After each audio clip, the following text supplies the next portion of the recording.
Meus queridos irmãos, a paz do Senhor, é uma alegria imensa termos você aqui em mais um trimestre de estudos da nossa Escola Bíblica Dominical. Hoje damos início ao quarto trimestre de estudos das lições bíblicas com o seguinte tema: corpo, alma e espírito, a restauração integral do ser humano para chegar à estatura completa de Cristo. Neste primeiro encontro, estudaremos a lição de número 1, o homem, corpo, alma e espírito. Vamos refletir juntos sobre como a Bíblia descreve a constituição do ser humano, compreendendo tanto a beleza como também a profundidade de sermos criados por Deus como um ser integral. Antes de qualquer coisa, curta esse vídeo, inscreva-se no canal, deixe o like e o seu comentário, como também compartilhe com outros irmãos, com o grupo da escola dominical da sua igreja, para que outras pessoas sejam alcançadas pelo ensino da palavra de Deus. E vamos ao que você já sabe ser muito importante nas nossas considerações das lições bíblicas dominicais, que é exatamente o que propõe a nossa introdução. Na introdução desta lição, a lição de número 1, nós temos algumas informações muito interessantes, muito proveitosas, a saber. Primeira, a especialidade da criação humana. A criação do homem ocupa lugar de honra na narrativa bíblica, enquanto os outros seres vivos foram chamados à existência por simples ordem divina. Por exemplo, produz a terra, Gênesis 1:24. O homem foi criado com uma deliberação solene, Gênesis 1:26. Façamos o homem à nossa imagem, conforme a nossa semelhança. Segunda informação interessante dentro da perspectiva antropológica bíblica, portanto, as perspectivas bíblicas sobre o ser humano, ainda na nossa introdução, diz respeito à pessoalidade da criação humana. Em outras palavras, a criação humana teve um envolvimento pessoal direto de Deus.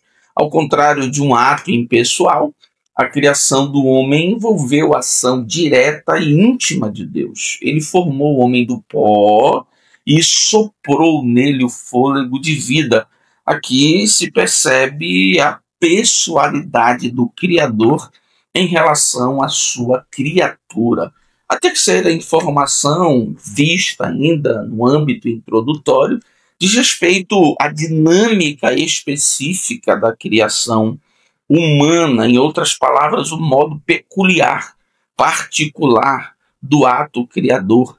Por ocasião da formação, da criação do ser humano, o homem foi criado de forma distinta dos demais seres, do pó da terra e pelo sopro do Espírito de Deus. Isso evidencia tanto a fragilidade, pó da condição humana, quanto a dignidade conferida pela vida diretamente de Deus. Essa dinâmica demonstra o ser humano nesse equilíbrio entre o que é terreno e o que é espiritual. E por fim, de maneira introdutória, no âmbito das considerações antropológicas, ou em outras palavras, da perspectiva bíblica sobre o homem, tem-se o que nós reconhecemos como o equilíbrio da perspectiva. Na constituição humana não existe uma parte mais importante do que a outra, de maneira que essa parte seja mais valorizada e as outras sejam subcategorias, sejam vistas com menor importância ou até desprezadas. Na perspectiva bíblica, corpo, alma e espírito possuem a mesma importância, portanto, devem estar em equilíbrio de cuidado e valorização. A criação do homem, como ser integral, implica que não se deve priorizar uma dimensão em detrimento da outra. O corpo é templo do espírito, a alma reflete emoções e vontade, o espírito é o centro da comunhão com Deus. O equilíbrio exige reconhecer o valor e o cuidado de cada aspecto, mantendo a harmonia no todo.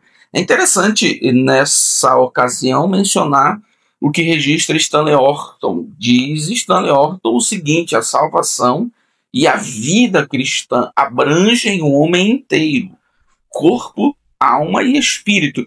Negligenciar qualquer dimensão é distorcer o propósito de Deus. Dito isso, vamos à nossa primeira parada, o primeiro ponto, que é a tricotomia humana.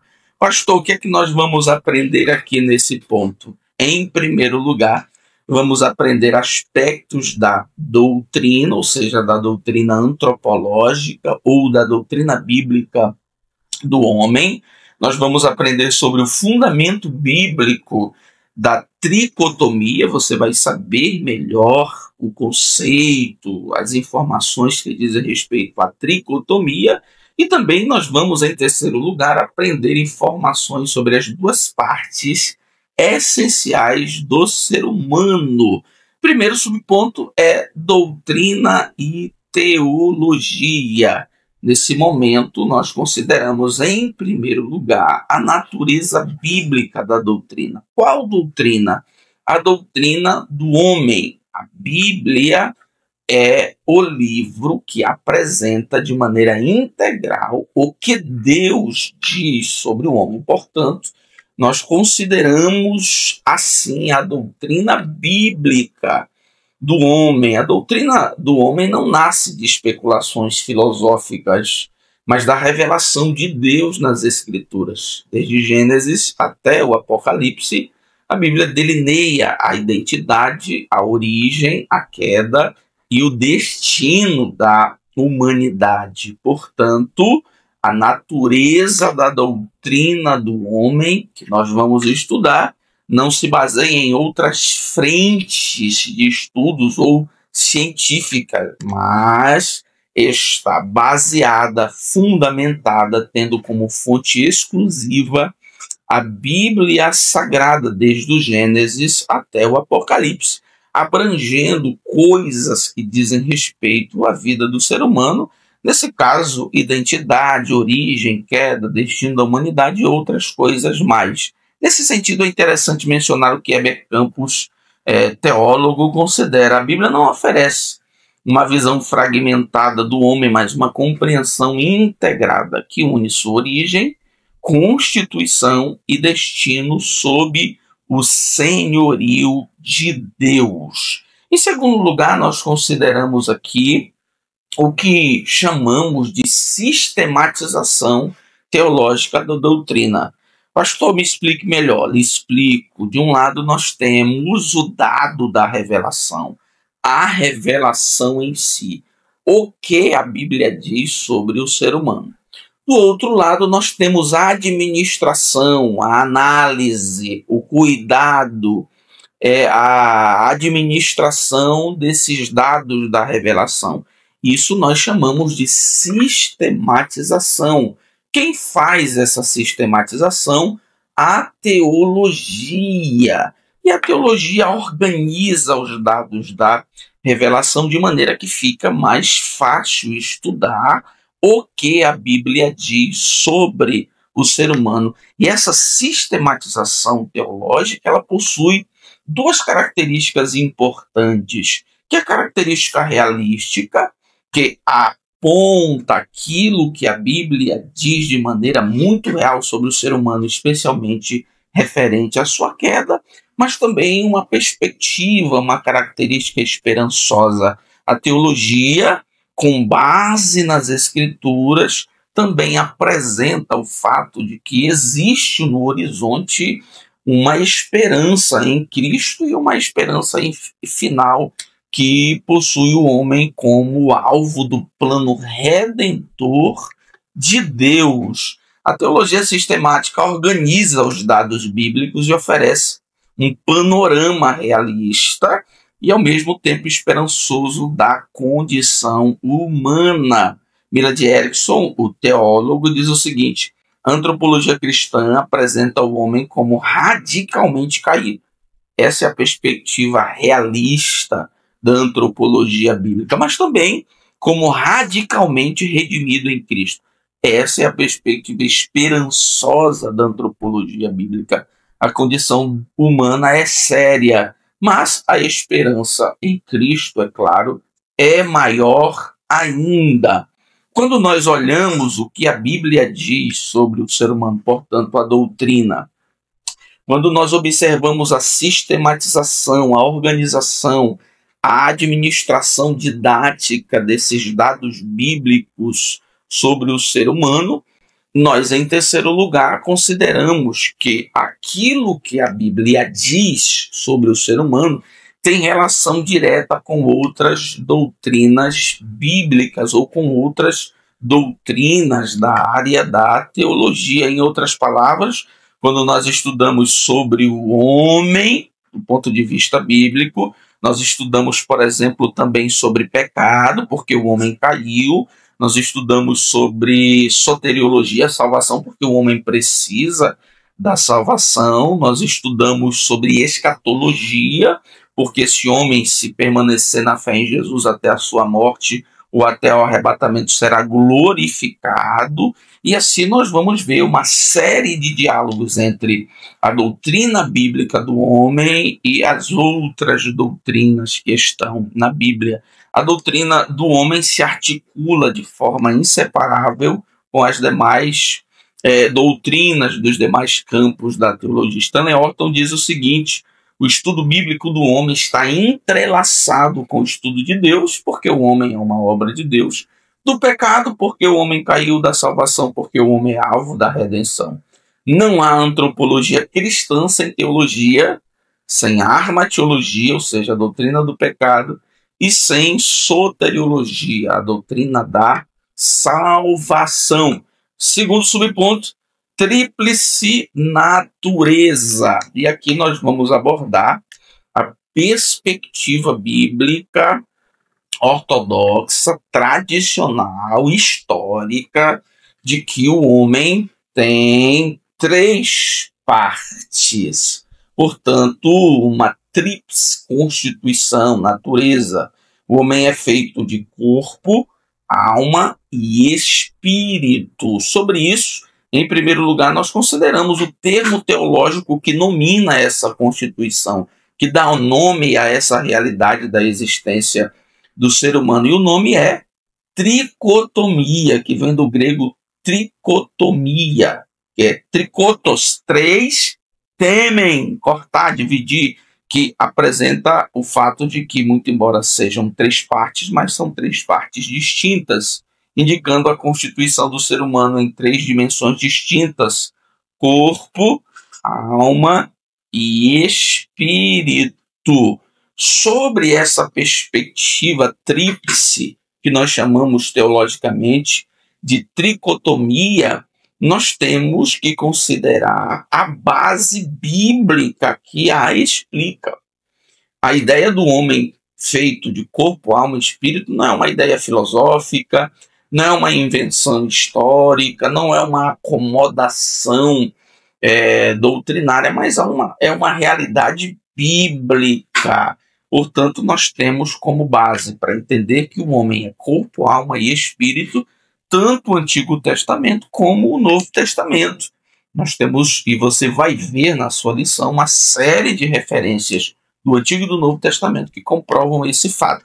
Mas, sem dúvida nenhuma, o texto áureo, o texto-chave da tricotomia, portanto, o homem feito corpo, alma e espírito, é 1 aos Tessalonicenses, capítulo 5, versículo 23. É a oração de Paulo para que todo o vosso espírito e alma e corpo sejam conservados irrepreensíveis. Além da base escriturística ou da base bíblica, para entendermos que o homem é três, portanto, termos a base da perspectiva tricotômica do ser humano, nós temos a base cristológica, ou seja, Cristo é um modelo, é um exemplo de que o homem é feito corpo, alma e espírito, porque Cristo, você sabe, foi plenamente humano. Se Cristo foi plenamente humano, também era corpo, alma e espírito. Cristo tinha um corpo, Lucas 24:39. Jesus diz: vede as minhas mãos e os meus pés, o espírito não tem carne nem ossos, como vedes que eu tenho. Jesus tinha uma alma, João 12:27, agora está angustiada a minha alma. Jesus tinha um espírito, Lucas 23:46. Pai, nas tuas mãos entrego o meu espírito. Além da base cristológica, nós temos a base da criação. O relato da criação comprova que o homem é três: corpo, alma e espírito. O corpo é resultado do pó da terra, dimensão material. O espírito é resultado do sopro de Deus no nariz do ser humano, e a alma é o resultado disso. Deus diz: e o homem foi feito alma vivente. Portanto, nós temos uma dimensão material, nós temos uma dimensão espiritual feita do espírito, que estabelece a comunhão com Deus, e nós temos uma também segunda dimensão espiritual que está em conexão com o espírito e o corpo, que é a alma, a sede das emoções, da identidade, da personalidade, da consciência e da vontade. Terceiro subponto: físico e espiritual. Essas são as duas grandes partes da constituição humana. A parte física, que é feita do corpo, e a parte espiritual, que é a alma e o espírito. Para que você entenda melhor, nós acabamos de dizer que o homem é constituído de maneira tríplice: corpo, alma e espírito. E nós dividimos essa constituição humana em duas grandes partes: a parte material, que corresponde ao corpo, e a parte espiritual, que corresponde à alma e o espírito. O relato de Gênesis 2:7 apresenta a formação humana como uma combinação singular. Combinação material: o Senhor Deus formou o homem do pó da terra, que o corpo humano é visto como realidade terrena, limitada, composta do mesmo elemento da criação material. Nós temos a combinação espiritual, junto com a material. Soprou em seus narizes o fôlego de vida, ação direta de Deus, que confere ao homem não apenas vitalidade biológica, mas também espiritualidade e consciência. Millard Erickson considera o seguinte: o ser humano é mais do que apenas matéria organizada, ele é também espírito que o relaciona de maneira singular com Deus. Perceba esse equilíbrio entre as partes, e esse equilíbrio que faz com que o ser humano, ao tempo que tenha a capacidade de existir aqui, tenha a capacidade de se relacionar com aquilo que é espiritual.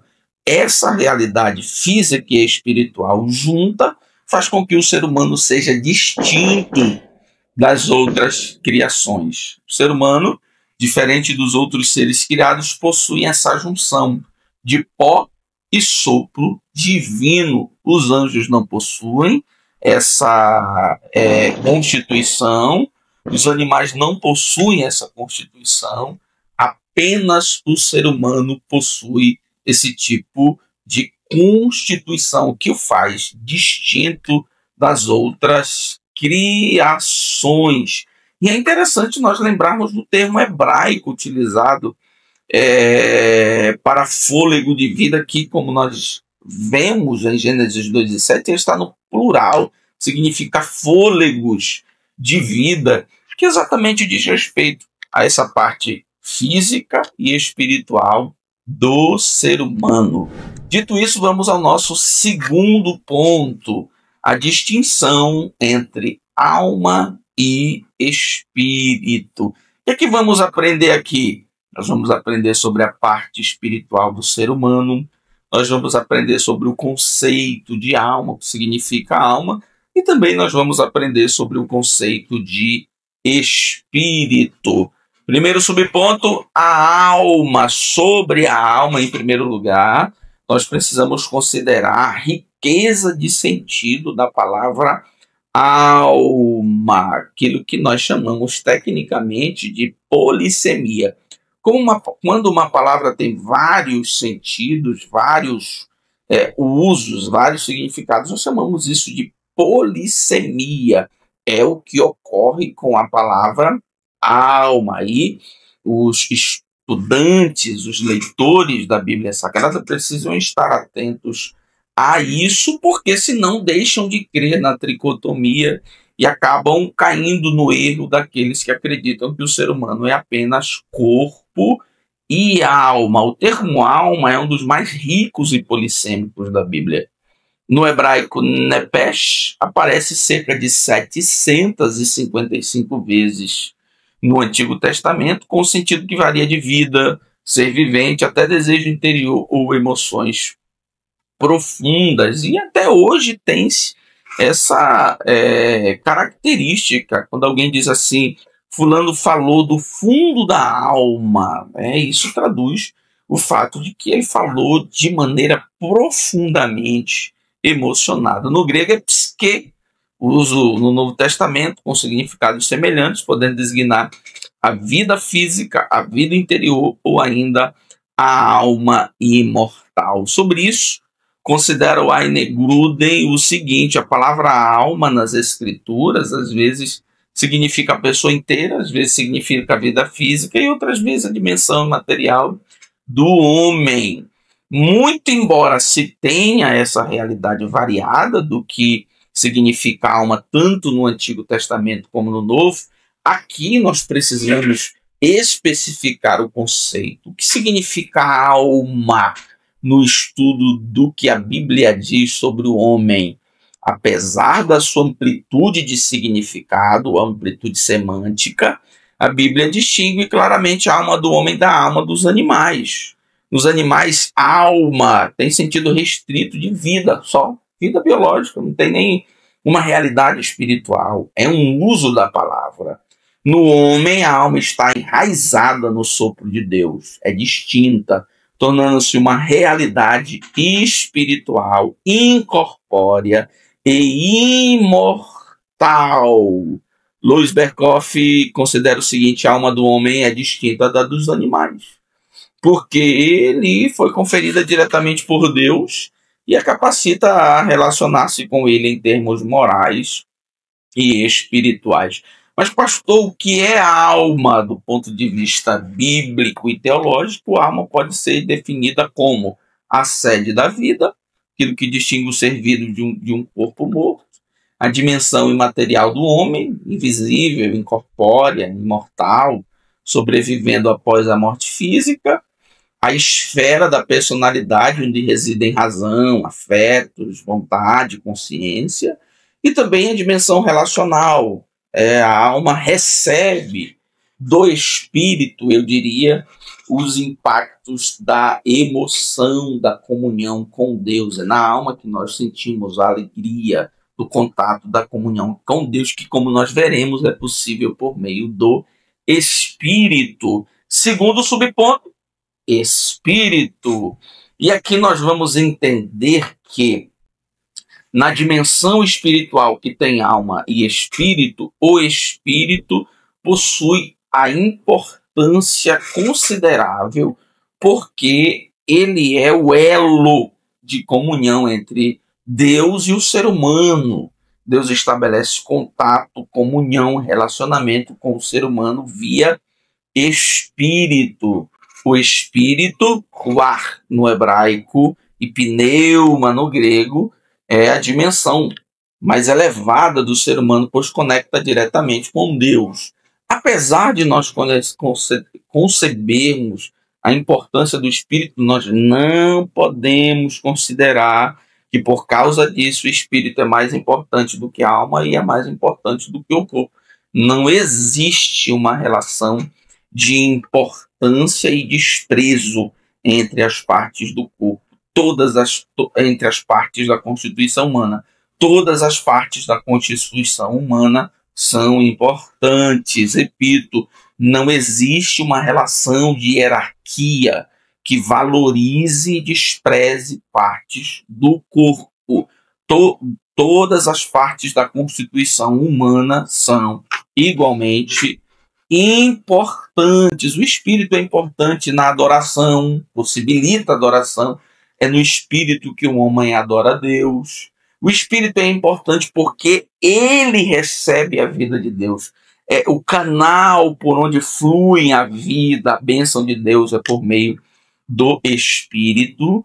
E o espírito é importante porque é nele que nós recebemos a nossa identificação ao lado de Cristo. Inclusive o apóstolo Paulo diz que o espírito testifica, comunica com o nosso, que nós somos filhos de Deus. O nosso querido e saudoso teólogo Antônio Gilberto considera o seguinte: à luz das Escrituras, o Espírito é a fonte da vida recebida de Deus. O Espírito usa e transmite essa vida à alma, que por sua vez é expressa por meio do corpo. Sobre o Espírito, nós precisamos considerar ainda informações a respeito da unidade dessa dimensão.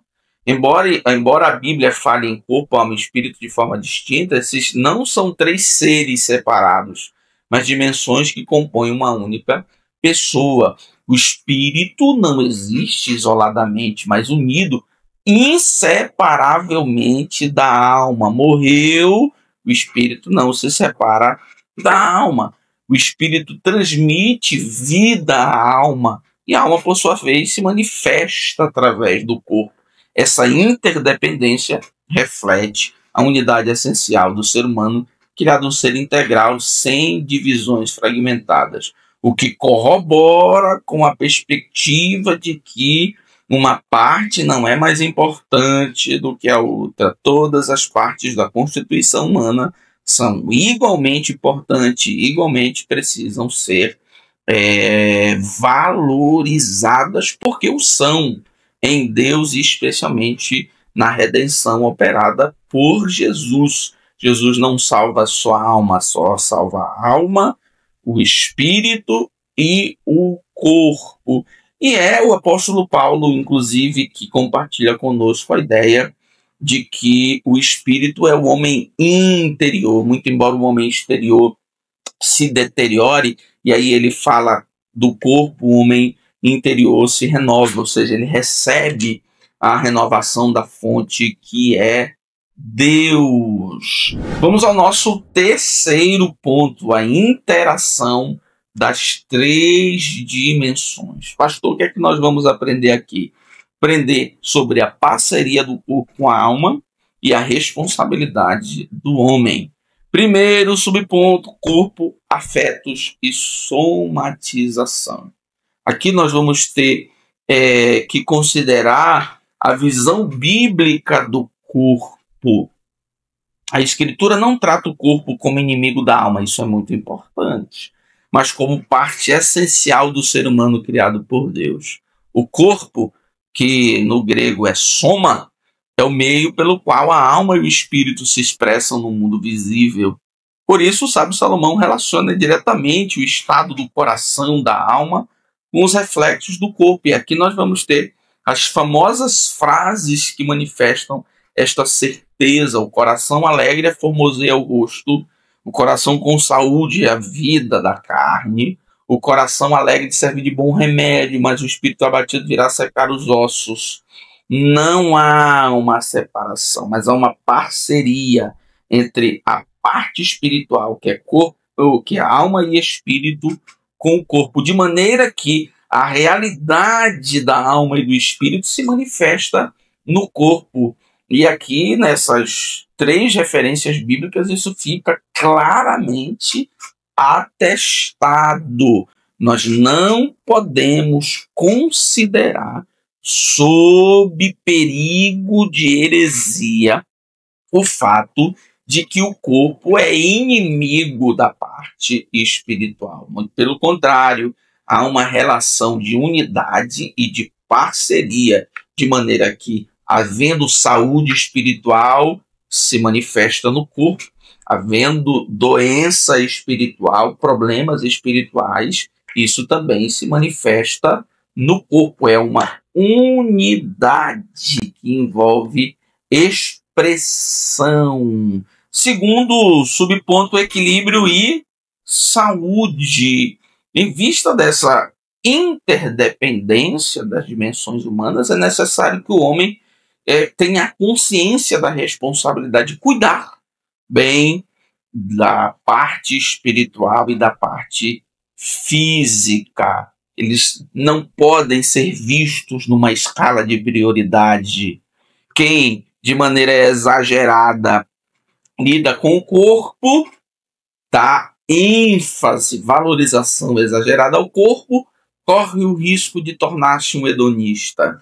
Quem dá ênfase tão somente à parte espiritual, corre o risco da desconsideração daquilo que a Bíblia diz sobre o corpo. Os dois extremos são perigosos, portanto é necessário equilíbrio. A perspectiva bíblica é de unidade entre corpo, alma e espírito, portanto o homem precisa ter uma perspectiva também de unidade e de equilíbrio.